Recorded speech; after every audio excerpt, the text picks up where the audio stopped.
I'm talking to the pretendians right now. Here's what I mean. Native Americans have a large literature. They have libraries full of literature on their culture, spirituality, sociology, way of life. Native Americans left a record of their civilization. You can read and study Native American civilization. The American African, although it was illegal for us to learn, although it was illegal for us to learn how to read, we left a vast literature of our experience in America.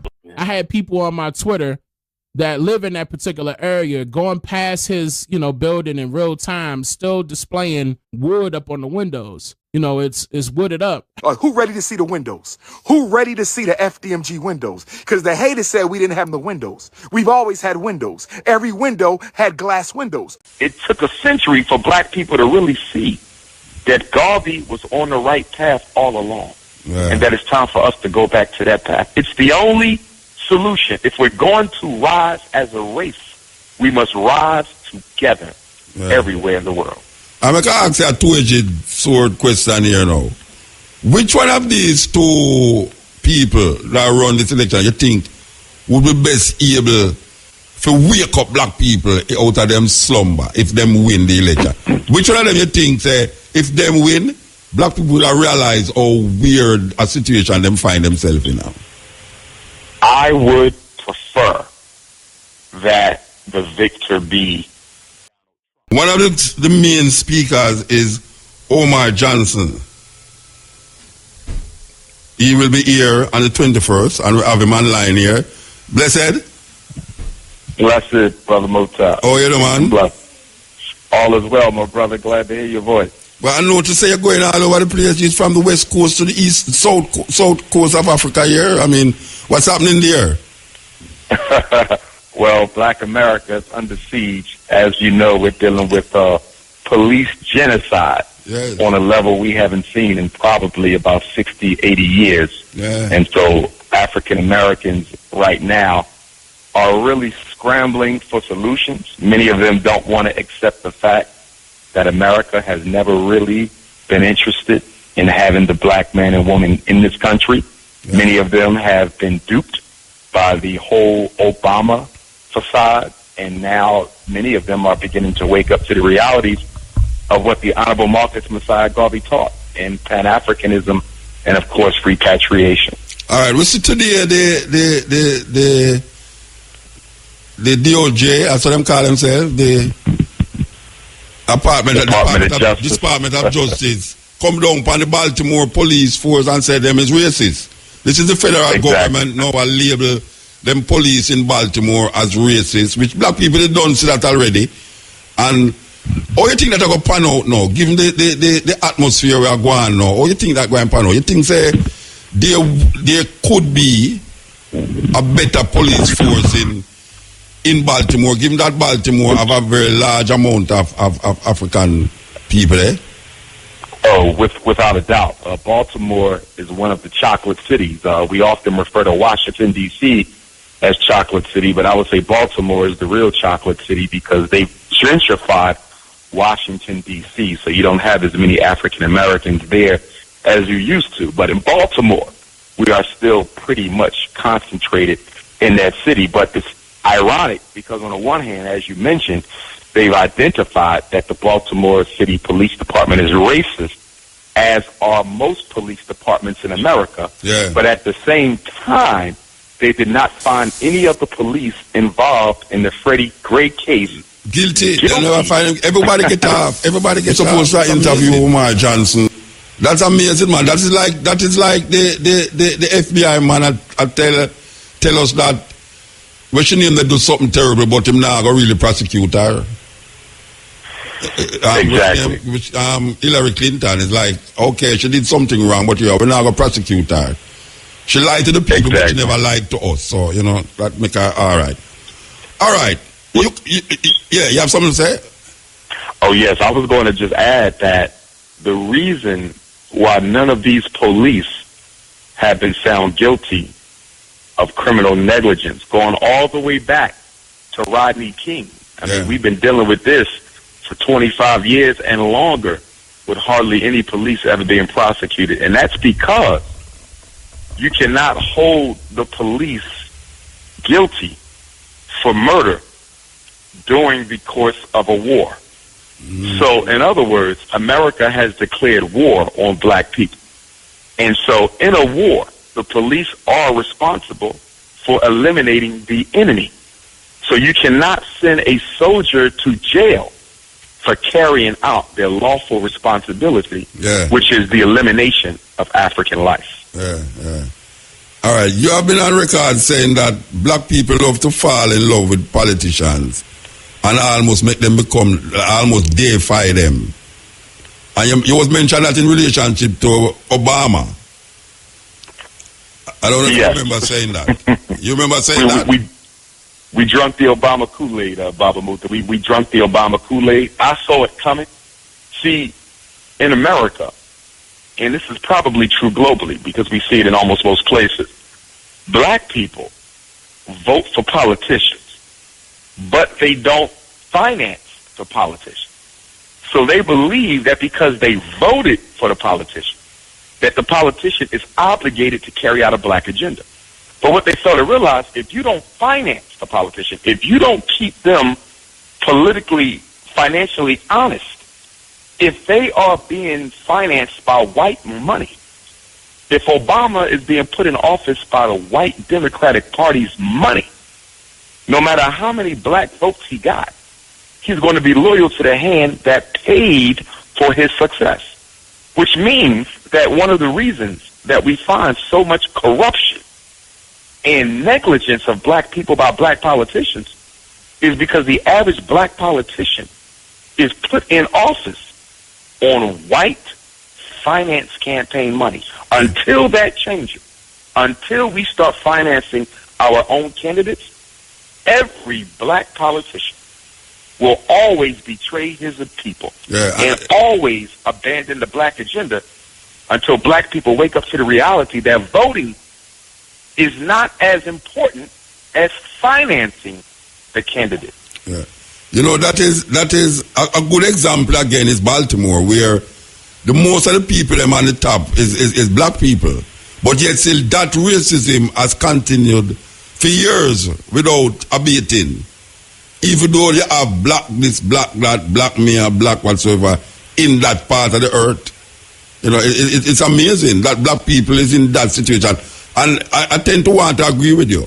Because it is not their money that is turning, black people money is turning these politicians.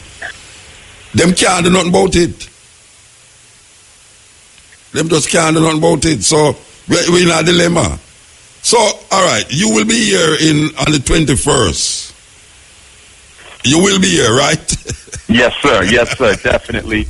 And I'll probably be coming in, Baba Muta, about a day or two earlier, so I'll already be there before the 21st. But definitely, I will be there on the 21st to honor the greatest African leader of the 20th century. Mm-hmm. Probably the greatest African organizer in modern history, in His Excellency, the Provisional President of Africa, the Right Honorable Marcus Messiah Garvey. Very much looking forward to it. It'll be my first time in Jamaica since, I want to say, 2011. I saw you at the university. You was at the university. Yes. I think Michael Barnett was the one who was responsible for that invitation. That is correct. I remember it's been about 5 years. I remember that we spoke at the Yoruba Center in South Carolina at that time. Yes. Yeah, I don't know if you remember. Yes, I remember. That's when we met. Yes, sir. Yeah, yes, we spoke together at that function there. And indeed. I think also one of the Jamaican hip hop artists was there, Taris Riley, I believe. No, man. You remember the Yoruba grounds? There was not a show, you know. It was right. It was a lecture with you and I, but I think he made a special guest appearance, didn't he?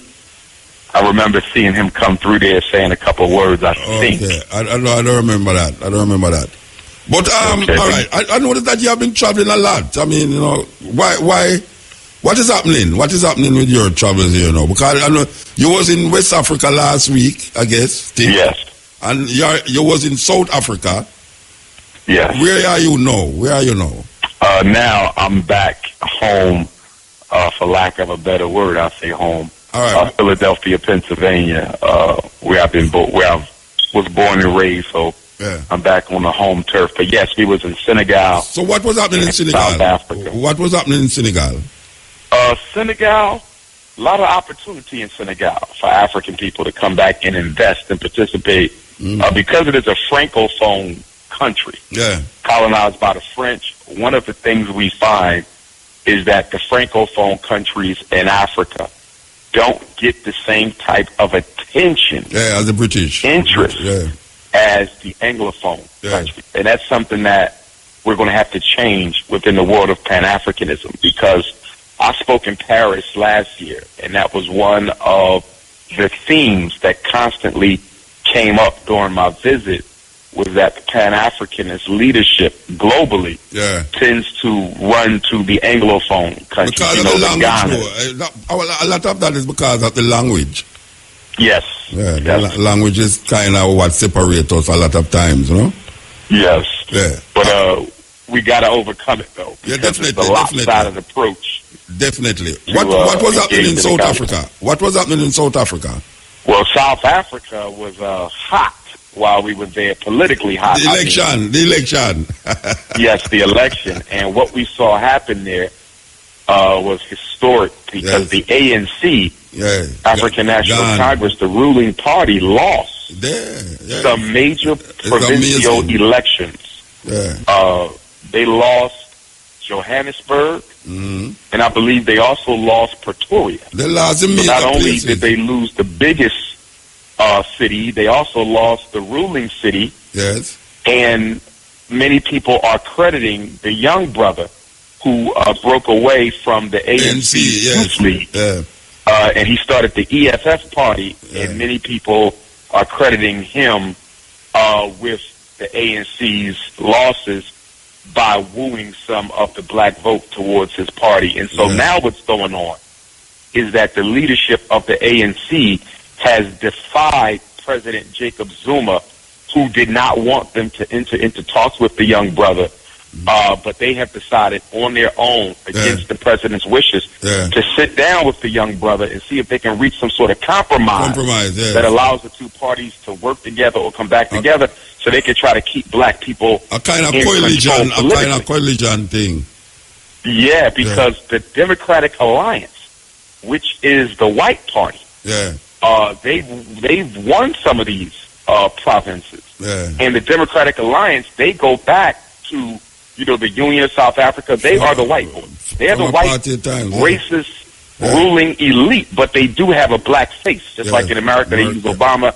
Democratic Alliance, they got a black guy who they are using as their puppet. And so something better happen soon, because the way it's looking is that in the next 10 years, white folks will be back in charge of South Africa politically. Well, it's not far. It's not far at all. I don't really like hear what Winnie Mandela have to say about all of this, And I really love hear what she has to say about it, because I know she was very skeptical about the direction the ANC was going after Mandela. She was very skeptical about it. That is why she was ostracized so much. Even after Mandela, she was very ostracized. I think she's a persona non grata right now in America and Canada, if I'm not mistaken. She's not very true. There, And in fact, one of the things I respect, that I have to respect about President Jacob Zuma, although I disagree with a lot of what he's done or hasn't done politically and economically, he was the first president of the three democratically elected presidents, President Mandela and President Mbeki being the previous two.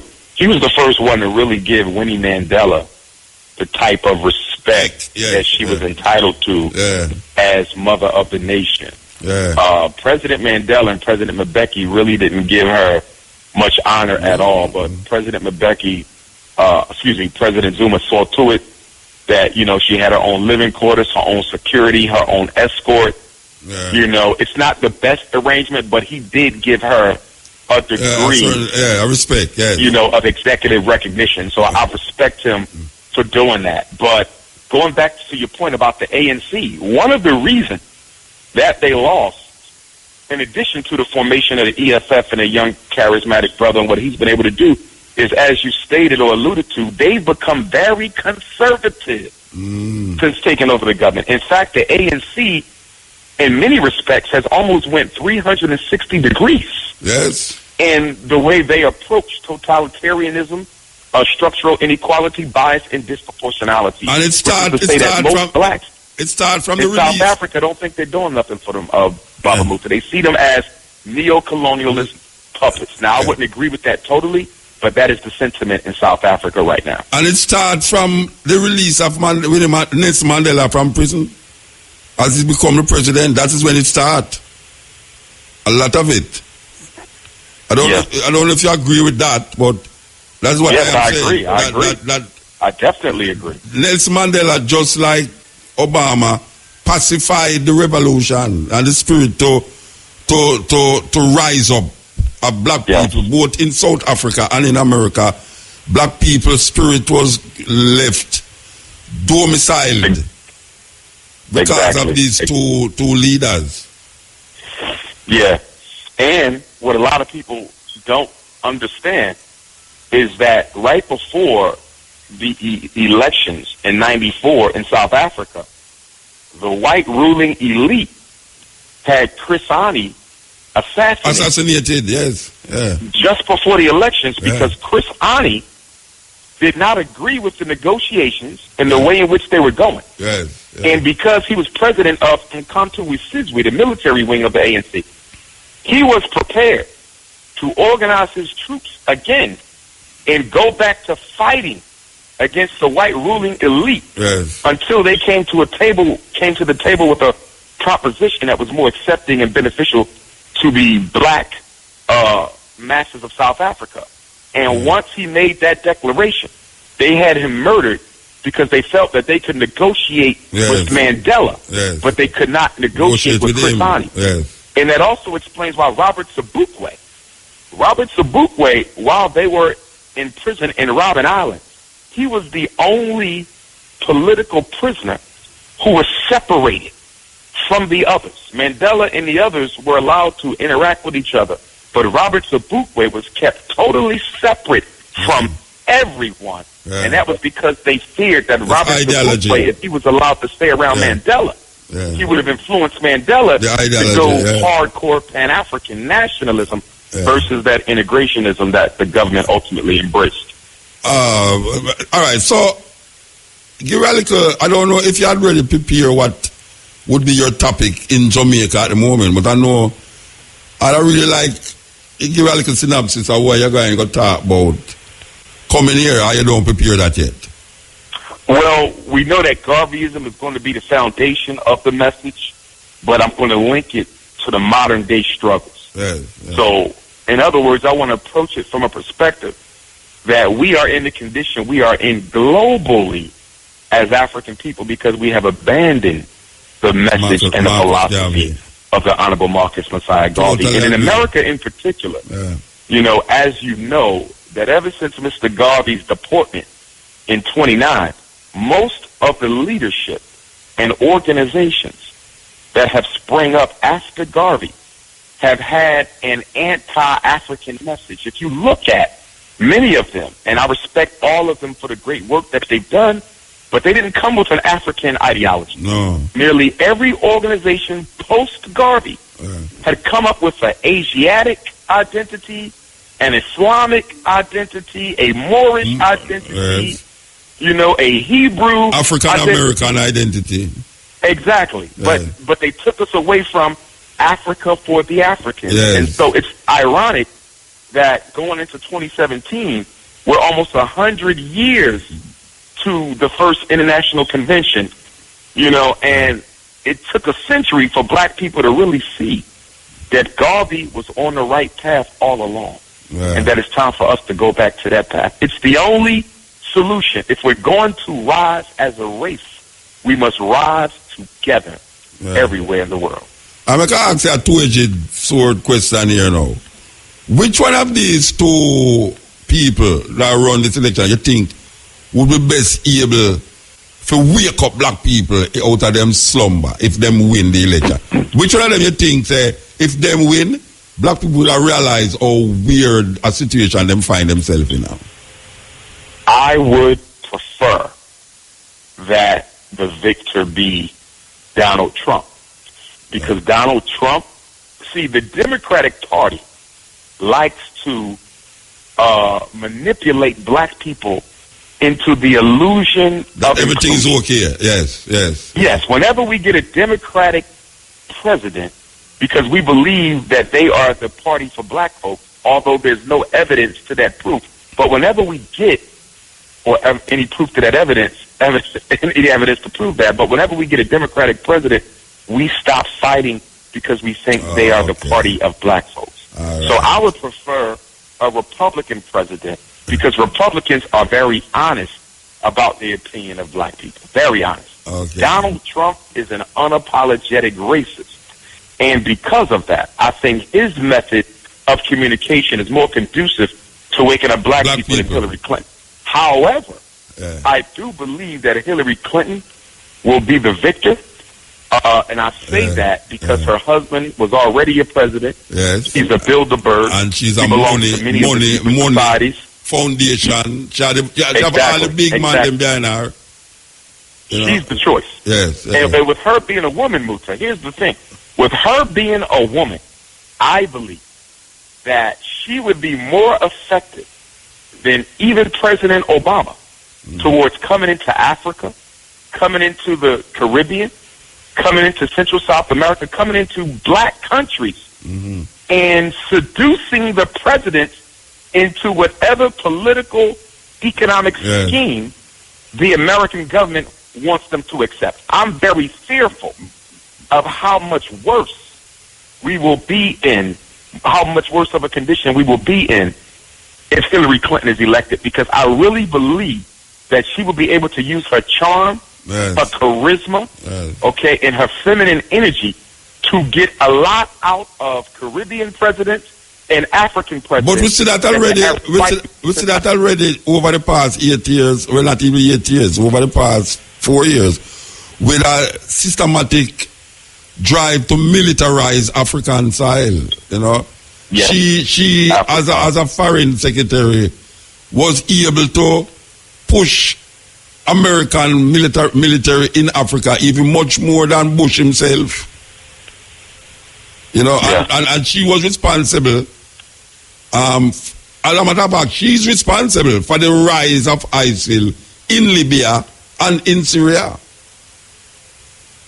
No, without question. Yes. In fact, I would argue that ISIS, the Taliban, Al-Qaeda, and half of these so-called terrorists that America is fighting are nothing more than creations of the CIA. Oh, yeah? They have a long history, of course, of creating terrorism to justify their invasion of countries, of countries, so they can go in and colonize and steal the mineral resources under the disguise of making the world safe for democracy. Okay, all right. So you will be here. I see that you will be at the University of the West Indies on the 23rd of August. Okay, I didn't know that, but looking forward to it. Yes. I think,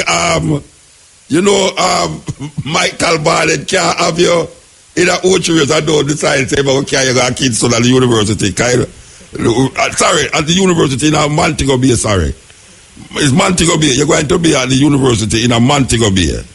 Okay. There is a campus of the University of the West Indies in Montego Bay, the Western Jamaica campus.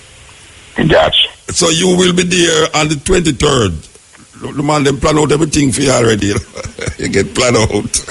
Okay.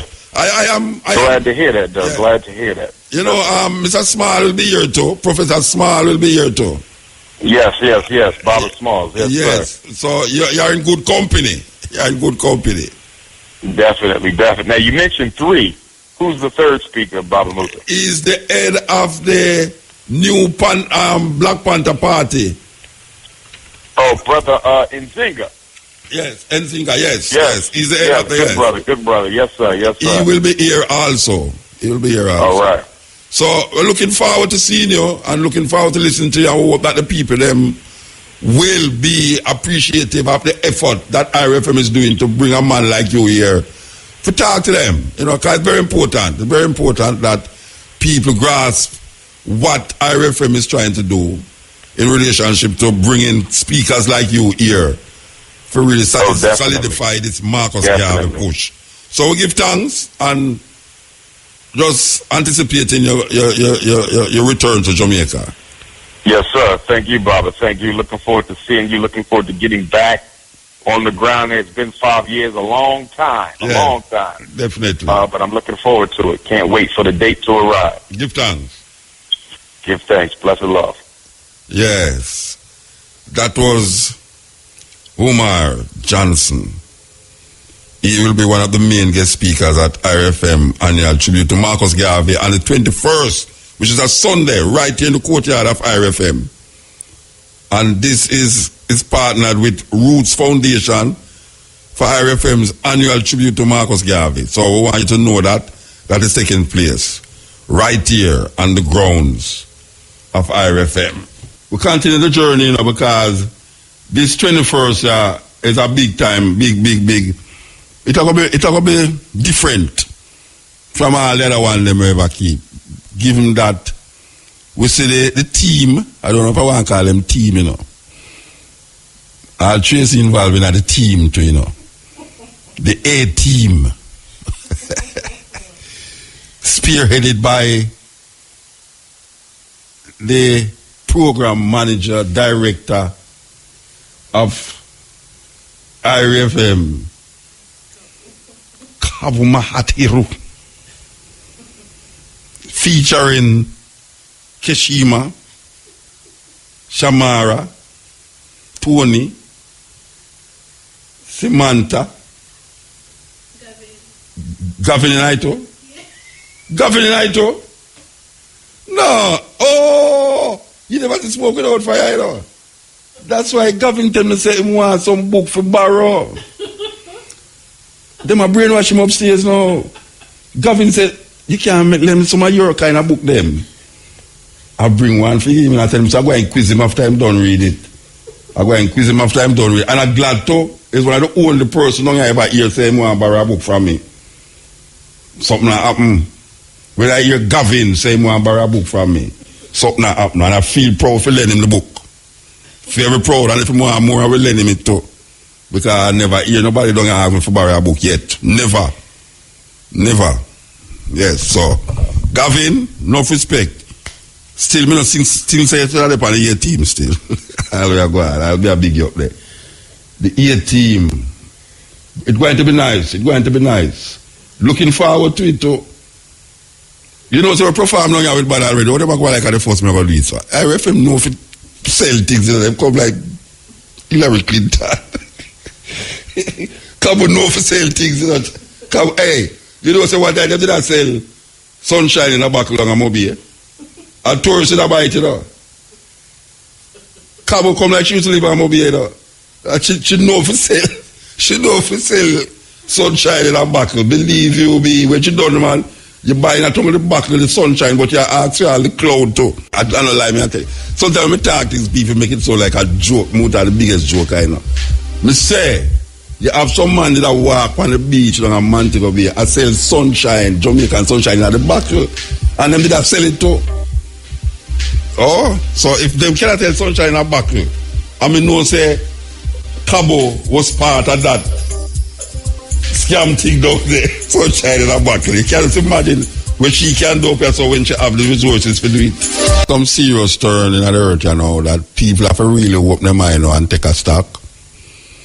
There's a time when we talk about Africa, people look at me like, when I'm mad people, when we want to go to Africa, you know, it's pure starvation down there and bang belly pick me and flying at them mouth and all them something there. Come the 21st century, you know, we say Africa is like a centerpiece right now. No matter which continent you depend on, all eyes is on Africa. Because the movement, if you do it sometimes look away, is it's like you can't stop it again. So when we hear like the embassy in Kingston and say, them not take no more application for the rest of the year. Yes, it's true. The embassy of Jamaica say, them not take no more application for the rest of the year because them is overwhelmed with how much people I tell them about say they want to go visit them family in especially New York. Especially New York. Every Jamaican have somebody in New York. If me ask Tracy right now if she have anybody, she can tell me yes. Yeah. See there? Yes. So the embassy is overwhelmed. Them say no more applications will be forthcoming unless it's some special thing. Maybe it's an artist, maybe me get away with it. He can go up there and say, boy, I'm have a show next month. So they will really facilitate that. But people look like they must suffer more now. I don't understand what is happening in Jamaica. Because it couldn't that there's something happening in America where I push that. I think it's something not happening in Jamaica, I push it. It's not something that happening in America. Especially given the state of the third world move we are going now with America, you know, like America become a third world country. It's something not happening here. Why the people them are run go over there? And we really have to figure it out, you know, because may I tell you, it's terrible. But the reason why we are saying that is that I don't know if in my lifetime I will see it, but I know say I love see the time when we are saying so now is a normal thing. What is the normal thing we are talking about? That people just take us and say, boy, they want to go to Ghana, they want to go to South Africa, they want to go to Kenya, they want to go to Tanzania, they want to go Africa. Just normally, just normally. Where the plane, the air flight, when people want to go to they say, let's hold on, never call me until him bridging call him and say, Muta, they're on the radio, so you know, call him, you know. And then you basically call me and tell me, boy, Muta, is from me left, yeah. You me come on your radio, the program and all them things there. Well, I'm busy. The man say, I'm busy. He can't find 5 minutes to call me until a man tell him on the radio, say, Muta, shout him. Anyway, me and your bridging BSA. And you know, so we open up where home library to BSA for explore. And we are call it book them that we recommend to the people them. You can go up online now, YouTube, right now, if you go up online, you see it. Book.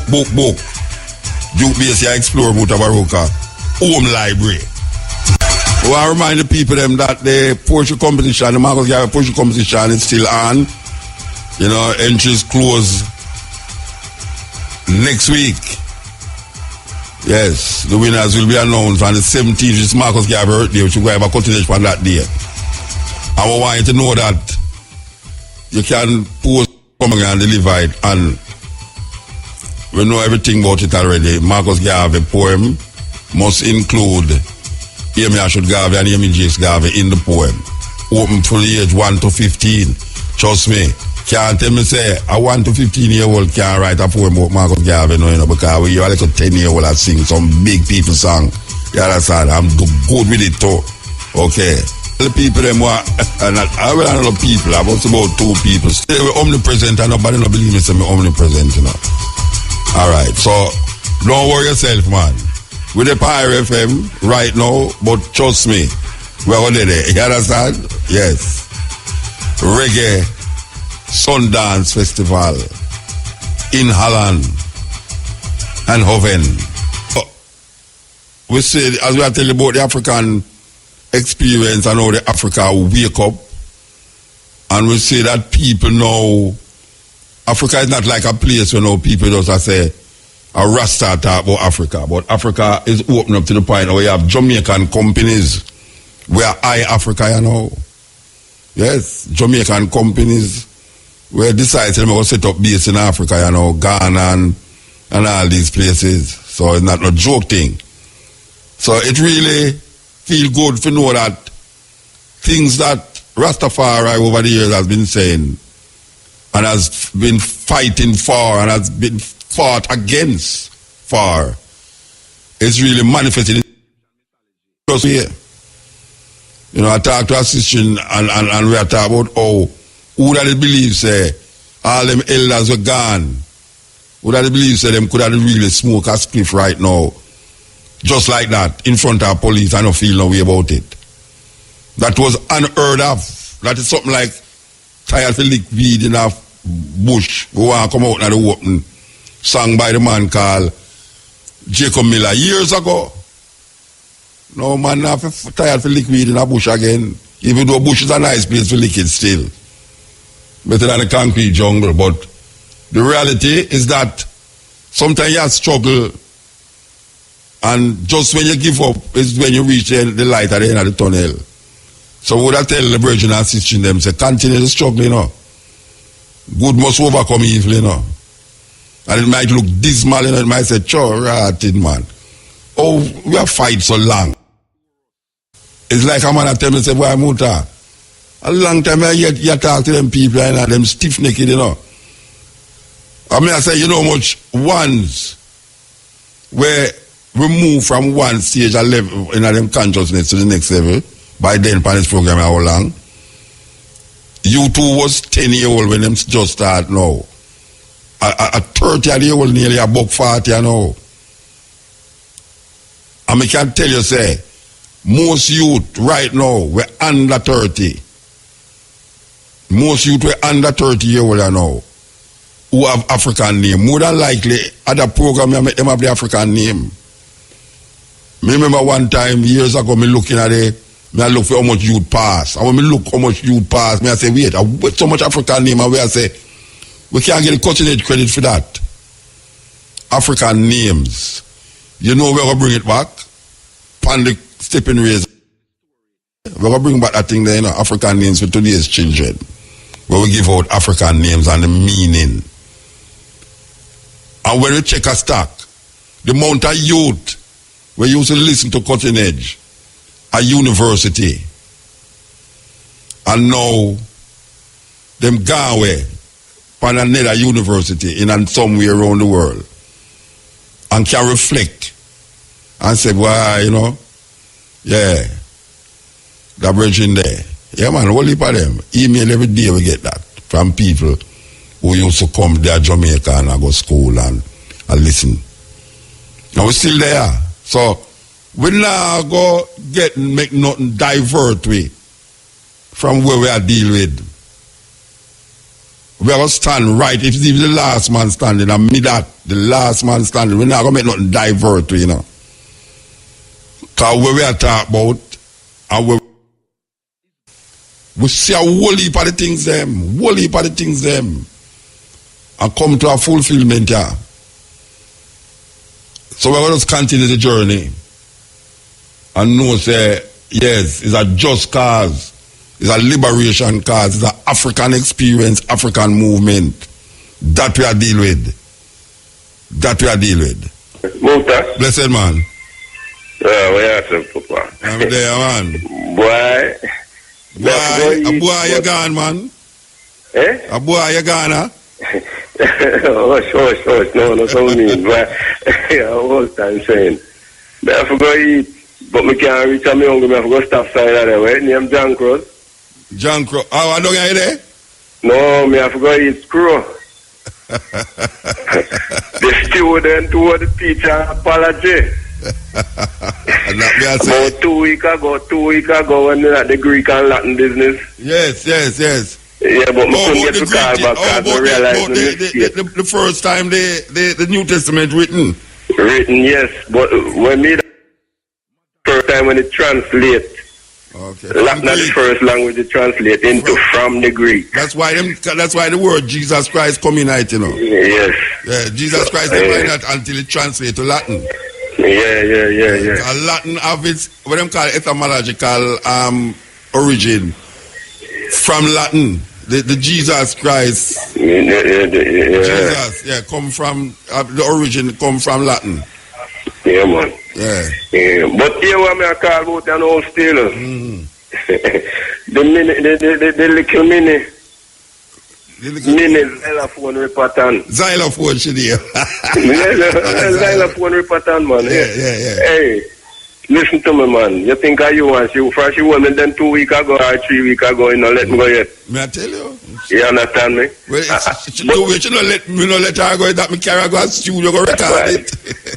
Me tell us, muta say you find. Never find her, man. You go like that Columbus. And Columbus thing I work with, you know. She did it all the while, you know. She did it all the while, you know. She captivate me with the first. Why me I tell you say, hey, she bad. But listen to me now. The show that were Tess and Chin didn't mash up was the Vice. It's still a go on? Yeah. Then link Shaggy and see if Shaggy can put on. No, we don't put her up on that, man. No, yes, man.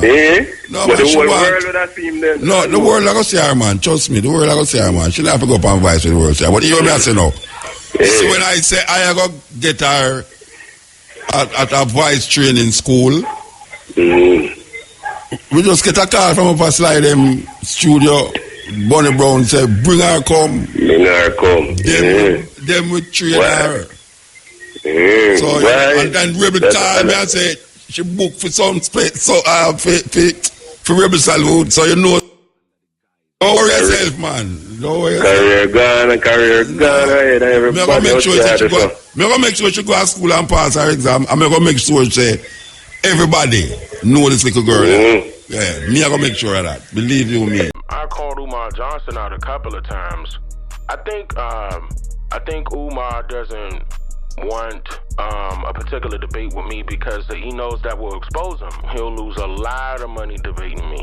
I had people on my Twitter that live in that particular area going past his, building in real time, still displaying wood up on the windows. It's wooded up.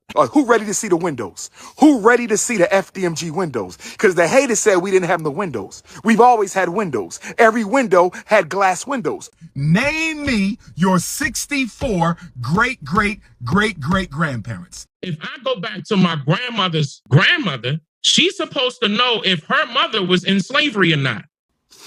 I will not be debating Dane Calloway because I only debate my equals. All others I teach. But I would like to know, is he building any institutions for our people?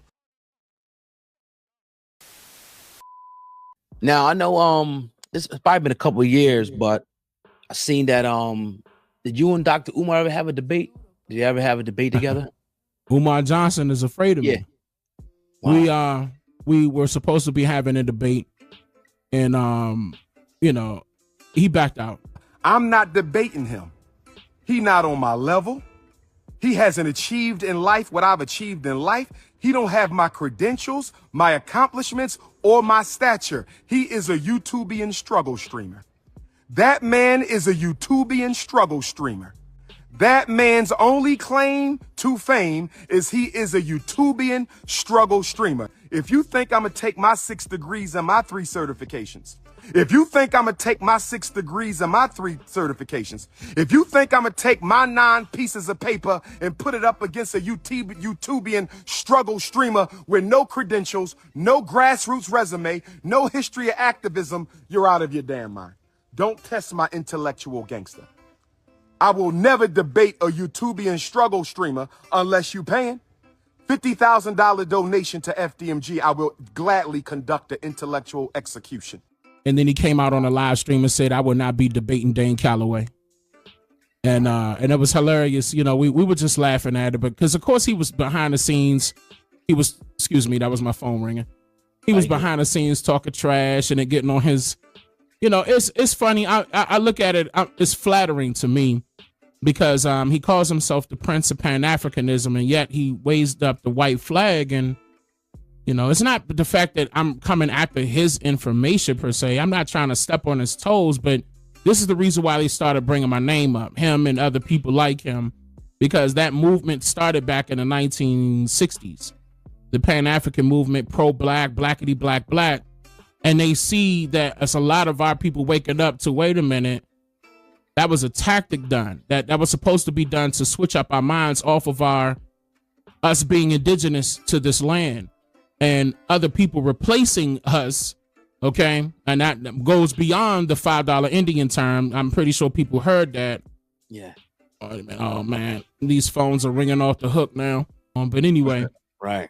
But yeah, I'm not trying to, it's not going to be to a point where I'm beefing with the brother. We got, real street beef, and it ain't gonna be nothing like that. It's just that he took shots, I took shots back. He said he didn't want no smoke. That was it, As far as what he does, I believe he's a character within himself. I don't think he's legit, I mean, he's been promising this same school for eons and no results. Like, I had people on my Twitter that live in that particular area going past his, building in real time, still displaying wood up on the windows. It's wooded up. Who ready to see the windows? Who ready to see the FDMG windows? Because the haters said we didn't have the windows. We've always had windows. Every window had glass windows. We just kept them protected until it was time to open up the school, brothers and sisters. This was not no abandoned building. It wasn't no boarded up building. Ain't no bando. $13 million project 10 years ago. $13 million project 10 years ago. Who ready to see the windows? I'm about to show y'all the windows, brothers and sisters. Let's go see it. Look at the windows. Look at the windows, brothers and sisters. The boards is off. Ifatunde Avenue, the boards is off. Look at the windows, brothers and sisters. Look at the windows. Look at the windows. That's right. That's right. Grand opening coming soon. Grand opening coming soon. Look at the windows, brothers and sisters. Look at them big, beautiful windows, brothers and sisters. Look at the big, beautiful windows on the Frederick Douglass Marcus Garvey Academy. Look at the big, beautiful windows on the Frederick Douglass. I got to show y'all the other side. I got to show y'all the other side. Look at the big, beautiful windows. Look at the big, beautiful windows on the Frederick Douglass Marcus Garvey. We getting them tinted, brothers and sisters. Well, look at that. Look at that. Look at that. Look at that. Look at all that glass. Look at all that big glass. We getting them tinted so nobody could look inside. And I'm like, man, this whole time, where's the money going? But then I thought about it. I mean, where else would it be going? That's how he makes his living. So this is the reason why he came after me, because that's I'm stepping on his toes money wise. Inadvertently, it's not like it was directed at him, but yeah, they don't like that. If you don't want to be black, just get on back. We ain't got to argue about this. You don't come from Africa. I understand. So why don't you take an ancestry test and prove that you don't come from Africa? Why are we playing all these games? Why are we playing all these pretendian games, huh? Pretendian nation. If you don't come from Africa, take a DNA test and prove it. That's all. Anybody come up to you talking about they don't come from Africa, their ancestors, tell them to take a DNA test and prove it. We ain't got to do no theory. We don't need no philosophy. We don't need no reasoning. We have science. We don't need no theories. We don't need no philosophy. We don't need any reasoning. We have science. Roll up your sleeve. In fact, they don't even take blood. You could get a Q-tip and swab the saliva. You could take a saliva DNA test. How much is the African ancestry test, brothers and sisters? How much is the African ancestry test, brothers and sisters? How much is the African ancestry test, brothers and sisters? I want these pretendians to take an African ancestry test. If you don't come from Africa, take the DNA test and prove it, or shut your self-hating anti-African ass up. Take the DNA test or shut up. I'm talking to all pretendians. Take the DNA test or shut the hell up. I'm talking to all pretendians. Take the DNA test or shut your ass up. I don't want to hear from no pretendians who haven't taken the DNA test. I know a lot of people say DNA. Did you ever take a DNA test? And how do you feel about DNA tests? A DNA test, okay, here's the thing. Right. Even though there's some similarities between the DNA test dealing with paternal and fraternal DNA tests, but a genealogy DNA test, even though it's conducted the same way, it can only go but so far. Okay. When they say genealogy DNA test, they need to tell you your historical genetic makeup, but they're limited to comparing your data with other living people. Okay, so you can't tell somebody's historical genetic makeup by tracing it or comparing it with other living people. That's nothing historical. So it's limited. This is the reason why they give discrepancies, to let people know that it's mainly for entertainment purposes. They hand you a sheet of paper just like how you graduated from school and say, yeah, you related to this person. Of course, they could tell you who you're related to if the person is still living. Of course, swab of the mouth. Those, I'm not saying that technology doesn't exist. Right. But the technology is impossible for them to trace back, further back, years back, of deceased people. Let's go one step further, pretendians. Let's go one step further, pretendians. Let's go one step. Can you please produce this overwhelming amount of literature from Pretendian Nation that proves y'all don't come from Africa? Here's what I mean. I'm talking to the Pretendians right now. Here's what I mean. Native Americans have a large literature. They have libraries full of literature on their culture, spirituality, sociology, way of life. Native Americans left a record of their civilization. You can read and study Native American civilization. The American African, although it was illegal for us to learn, how to read, we left a vast literature of our experience in America.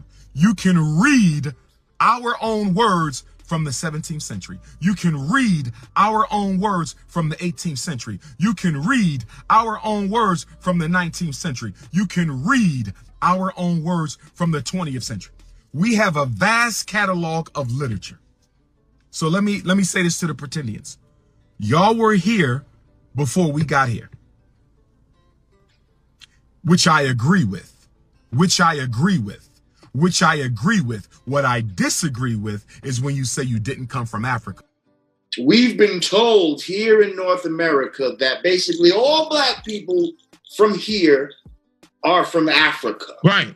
That we were all imported. We were an export of Africa and imported here to America and forced in to be slaves.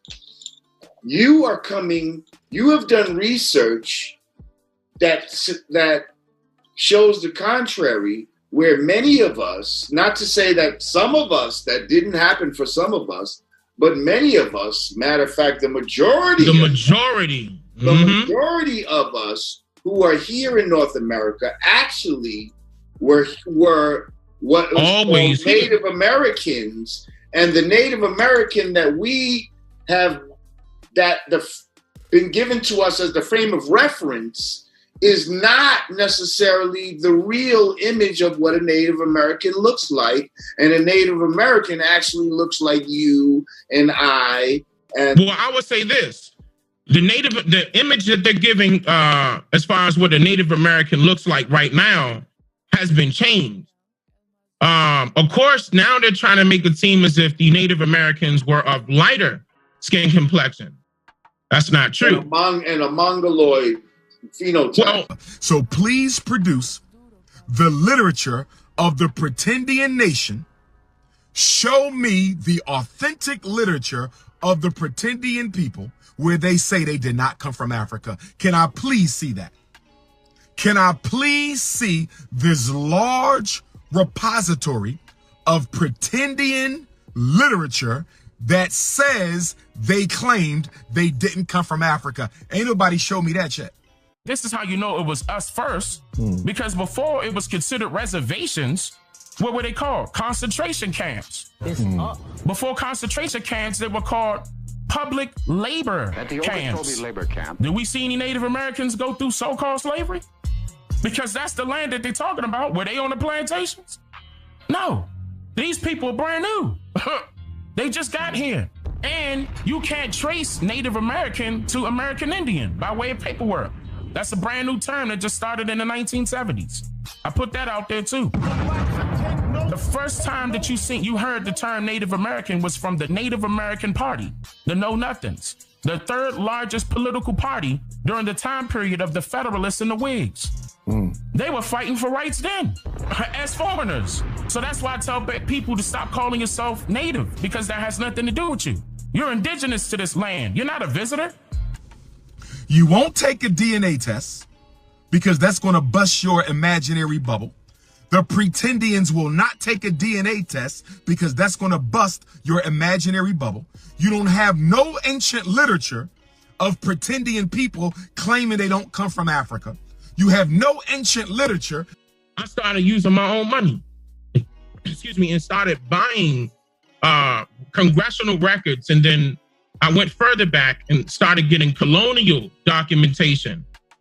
And I started traveling. That's what really sparked it when I started traveling. Like each state, and I don't care, I'm talking about in America, each state is a totally different country. It's just like if we travel to Africa, it's multiple different countries. We just call them states over here. Right.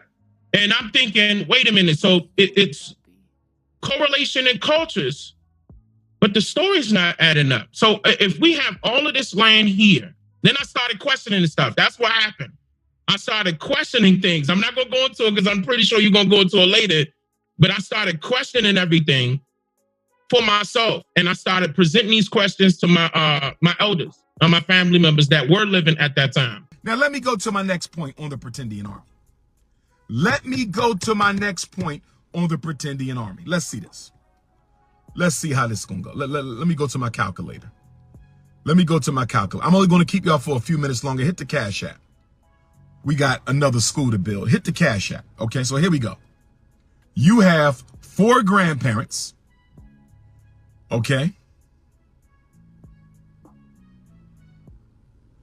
You got 4 grandparents, 8 great-grandparents, 16 great-great-grandparents, 32 great-great-great-grandparents, 64 great-great-great-great-grandparents.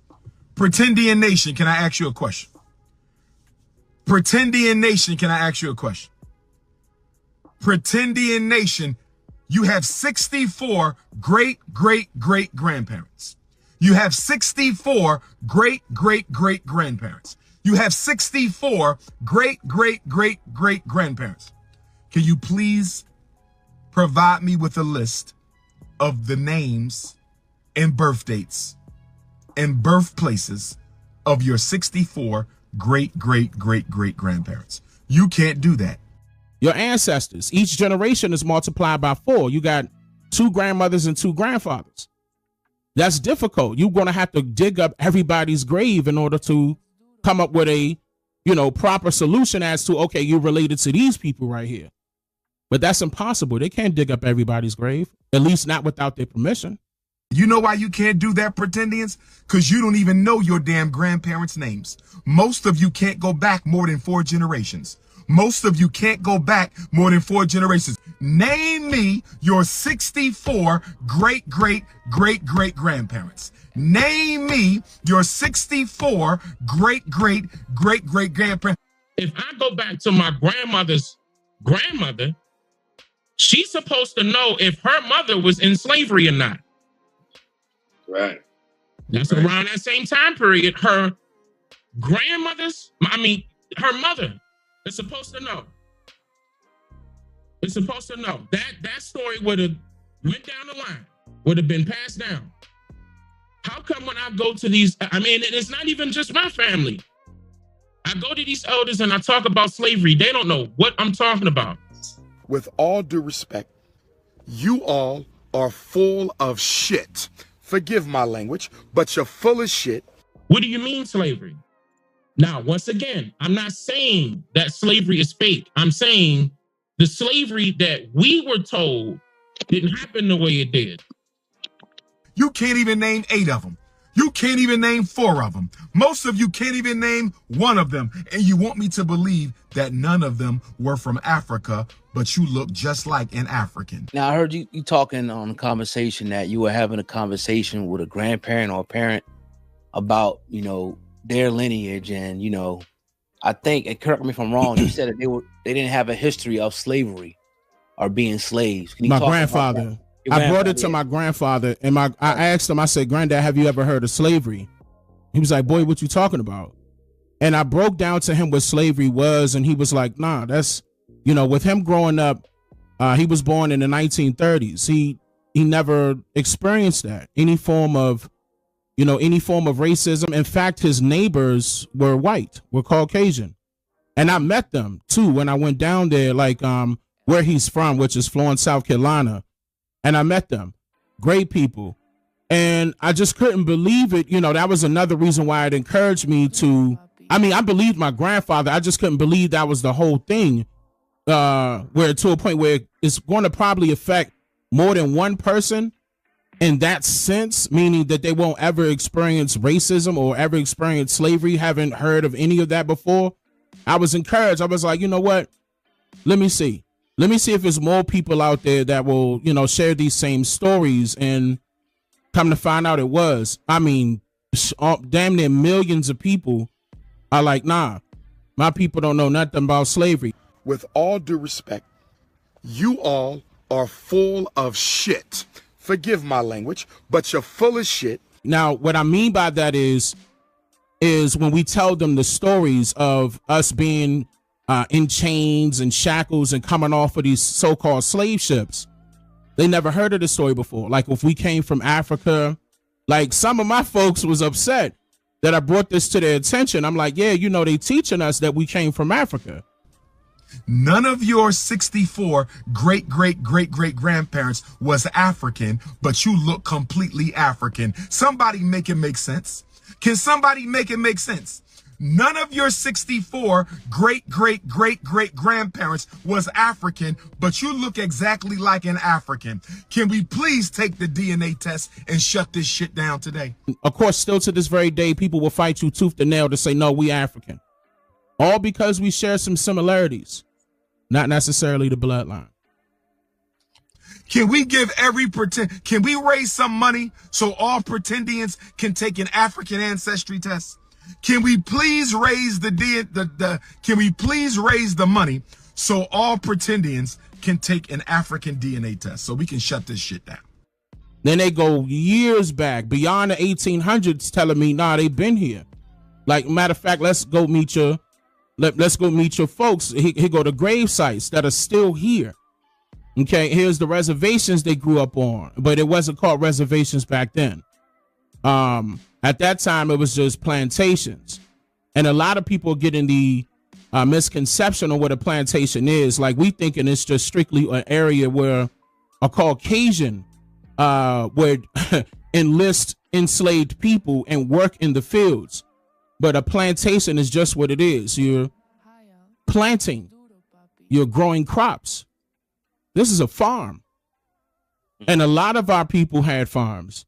And come to find out, a lot of our people had the majority of the lands. We were the landowners and the sharecroppers. So the Callaway Plantation, also known as the Arnold Callaway Plantation, okay, is set of a historical building and open air museum located in Washington, Georgia.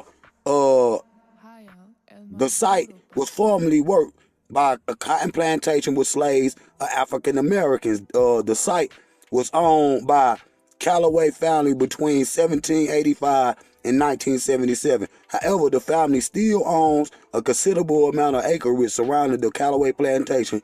When the plantation was active, it was a large size, owned several hundred slaves. Okay, so let me tell y'all something. Now they got one in Virginia, Washington D.C. area where they ain't at, and then they got one in Georgia. Okay, but today we gonna specifically deal with the one in Washington, in Virginia area, nigga, cause that's where you got the name from. Okay, okay.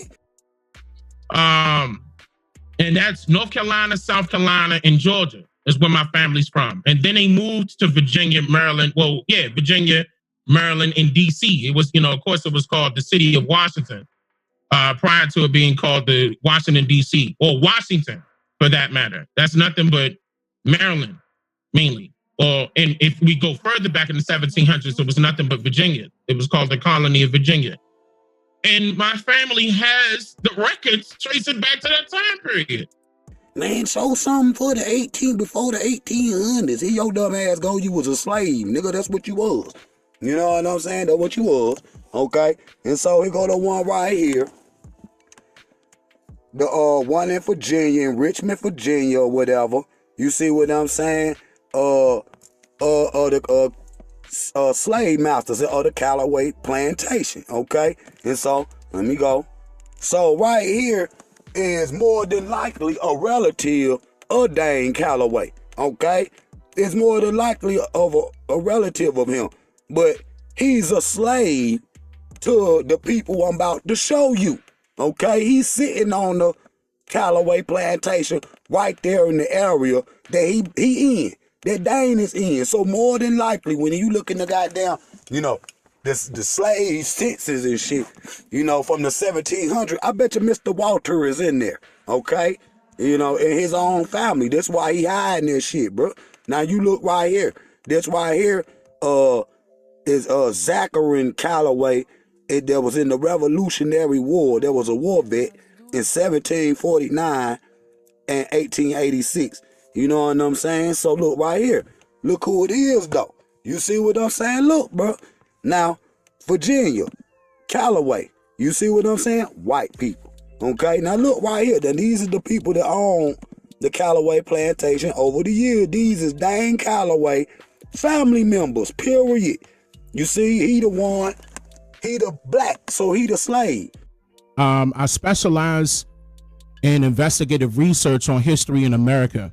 He is a YouTubian struggle streamer. And I've been sharing my research and discoveries and videos of various formats on my Dane Calloway YouTube channel.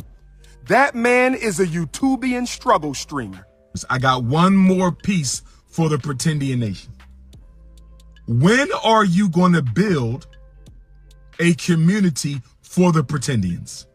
I don't see none of these Pretendians doing anything for the Pretendian community. Ashe? Has anybody seen any Pretendians trying to build a school? Has anybody seen any Pretendians trying to open up a bank? Has anybody seen any Pretendians trying to build a supermarket?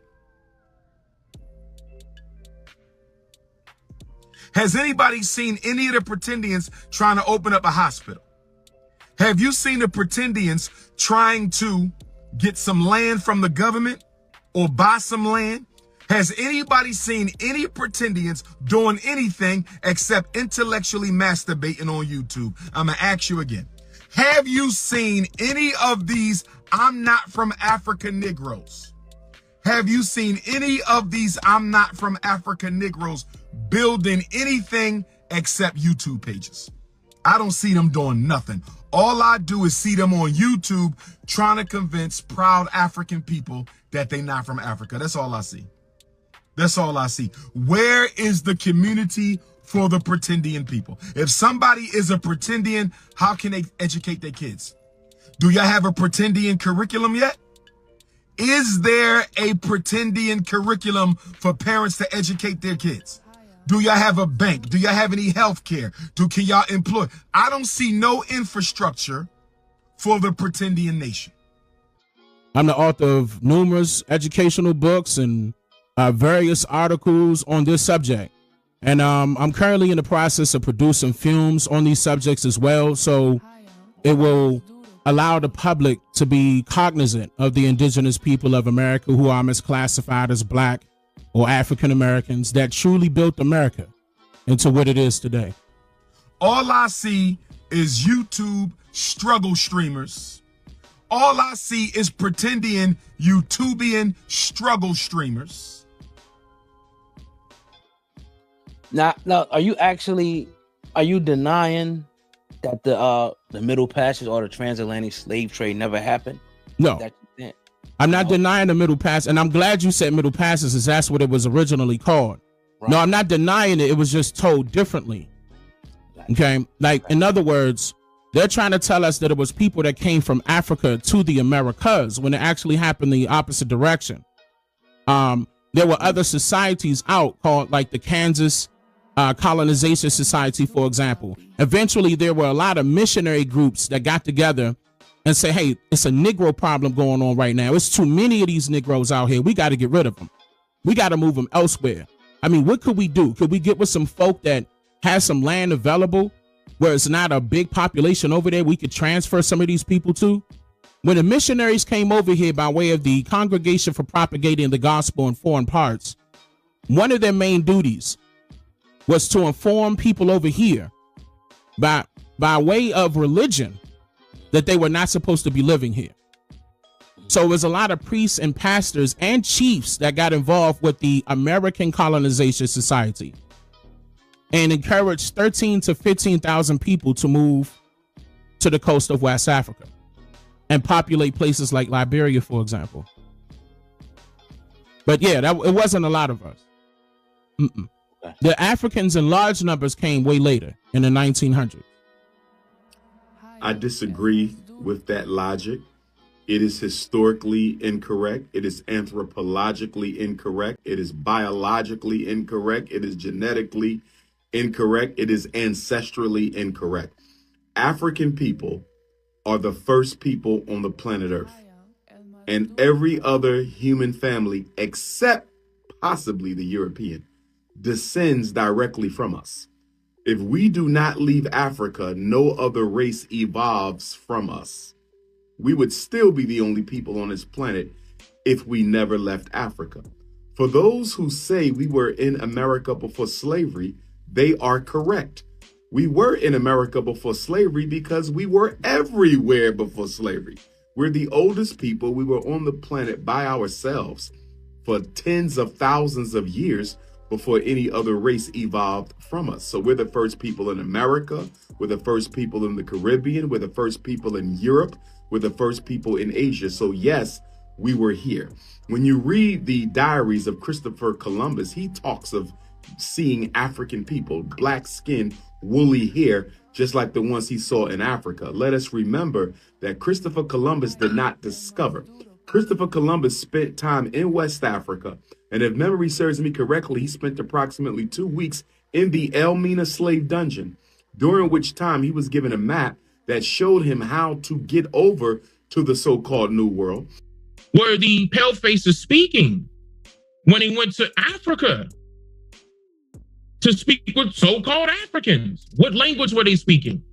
Right. How were they able to communicate?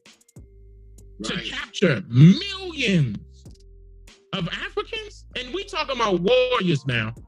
Not no just, oh, come and get me. Warrior. Marketeer.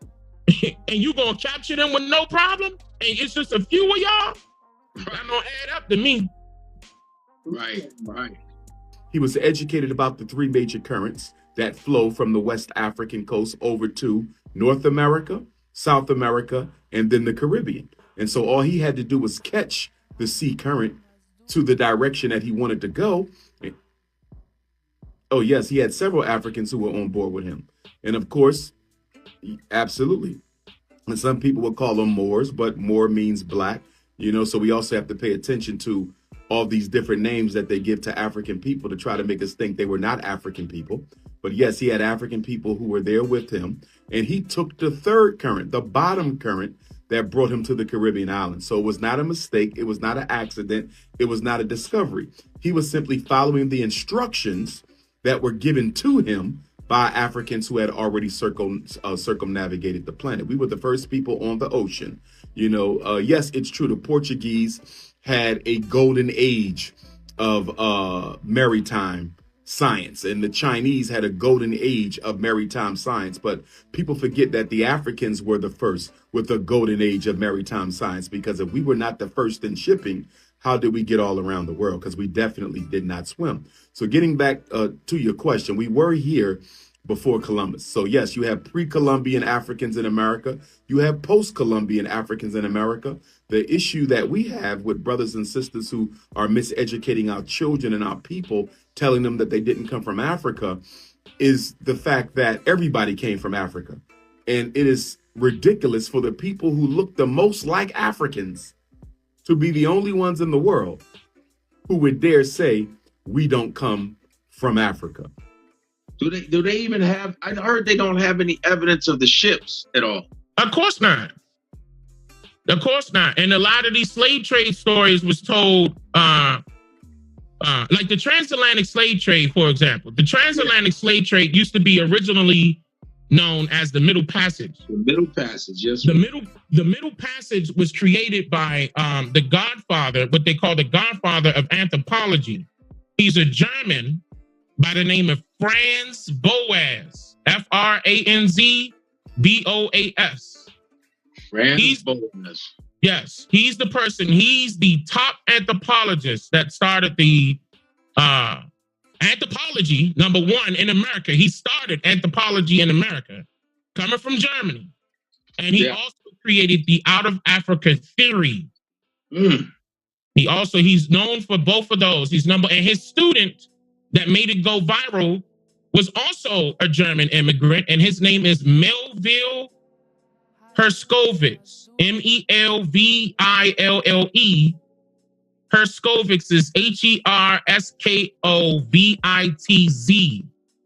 These are the two people that created that story and made, and Melville Herskovitz got funded by a lot of organizations during the top of the 1900s, during Woodrow Wilson's era, in order to push that into the educational system in order for us to learn about it.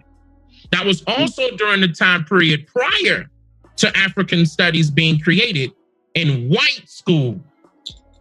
That's number one. So we know where the direct connect is because that came before it was invented in schools or brought or cultivated in schools. So now we know the direct connect or who created it. Franz Boas and Melville Herskovitz, they created that story. And not everybody falling for it because they change the names every time. Once you change the name, it changed the story. And it's almost like they do it every generation. They got to keep up that same narrative. You know what I mean? And it's actually have we been fed this? We just got fed this information in the 1950s. We just got this information in the 1950s. We started calling ourselves black in the 1960s. And that wasn't even on the census record. We all come from Africa, but we can't get distracted by this type of propaganda and incorrect rhetoric because we've always had to deal with this as American Africans and throughout the diaspora. You know, when you look at the Honorable Marcus Garvey and after his deportation from America in 1927, many of the organizations who came after Garvey also propagated to our people that they were not African. All due respect to the Honorable Elijah Muhammad, he taught our people that they were not African, that they were Asiatics. All due respect to the Prophet Noble Drew Ali, he taught our people that they were not African, that they were Asiatics. So we have a history of black leaders coming before our people and basically distracting them from their Africanity. 500 videos and you only got you know the damn YouTubian struggle streamer? They asses are struggling for views. And they can't keep my name out their mouth because whenever they mention my name, they get the most views. YouTubian struggle streamer. Hey, look at Umar Johnson.